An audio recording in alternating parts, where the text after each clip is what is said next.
नन्दनम् देवकी परमानन्दम् कृष्णम् वन्दे जगद्गुरम् आतसी पुष्पसङ्काशम् हारनूपुरशोभितम्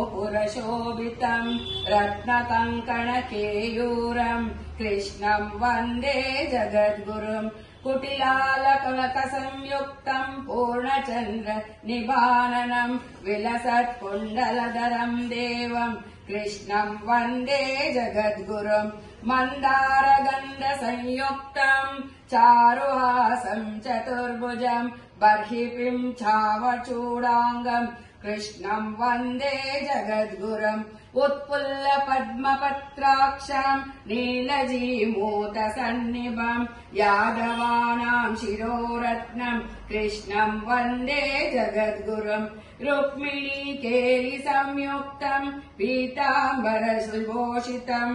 आवाप्त तुलसीगन्धम् कृष्णम् वन्दे जगद्गुरुम् गोपिकानाम् कुचद्वन्द्व